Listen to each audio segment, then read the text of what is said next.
Hello, everyone. Thank you for joining me. My name is Ruby L. Thomas, and welcome to Hump, Hope, Uplifting Motivational Prayer. Thank you for subscribing. If you're joining me for the first time, I appreciate your support. I need you to subscribe, share, like my videos, and also remember I do have an email address. You can email me privately for your prayers, any topics you'd like for me to discuss. My email address is all lowercase. I'll spell it out.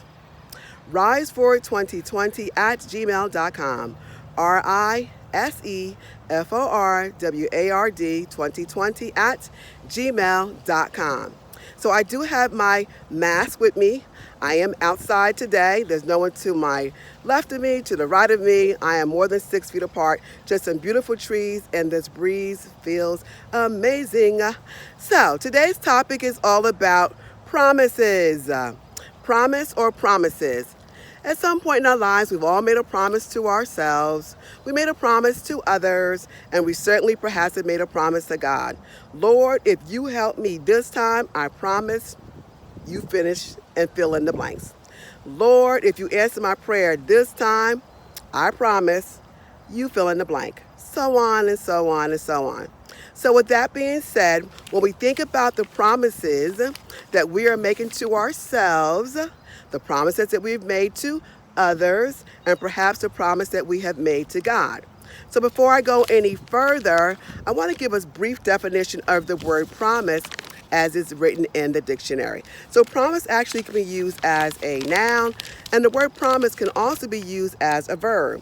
So let's go with the noun. We'll do that one first. So the noun says that a promise is a declaration or assurance that one would do a particular thing or that a particular thing will happen.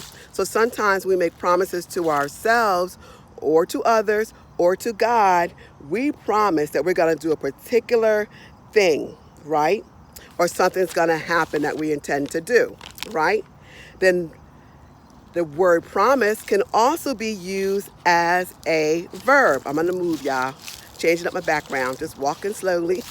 So the word promise can also be used as a verb. And as a verb, it reads, assure someone that one will definitely do, give, or arrange something, undertake, or declare that something will happen.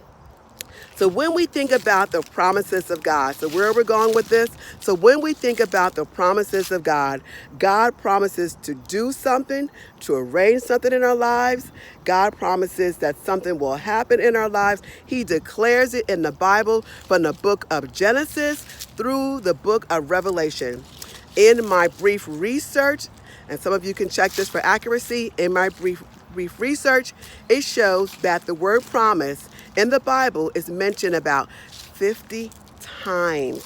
About 50 times.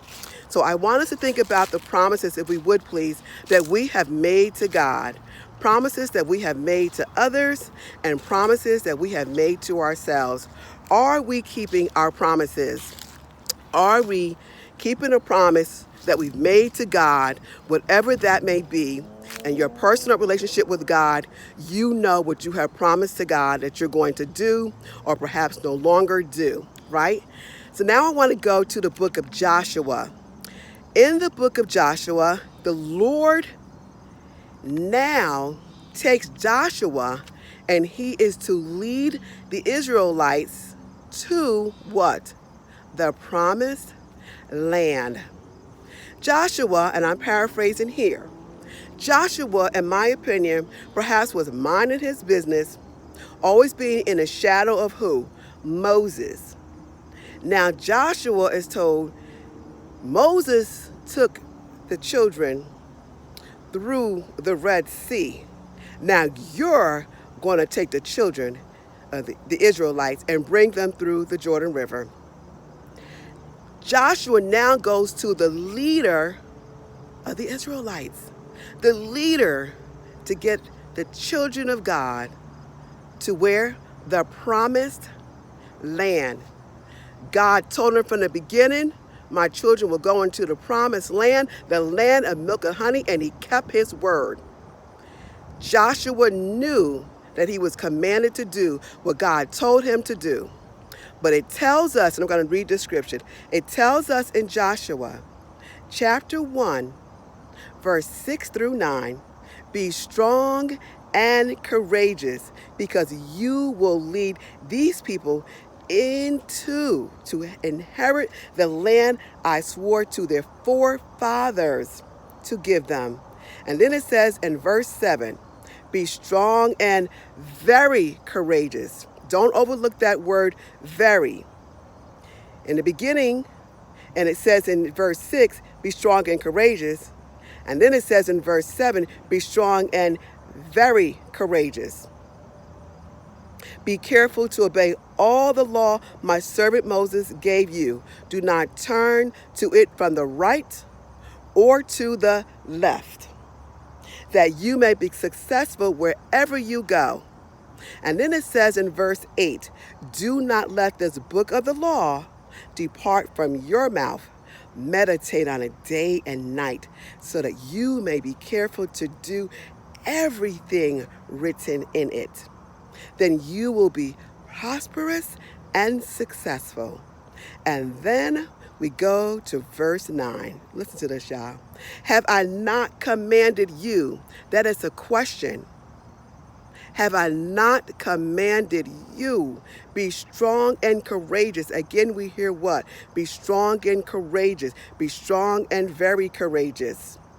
Do not be terrified. Do not be discouraged. For the Lord, your God, will be with you wherever you go.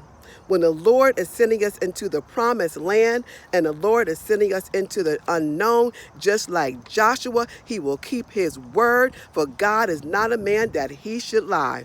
The Lord has not brought us this far to leave us. He parted the Red Sea, and yes, the river Jordan dried up, and it came through on dry land.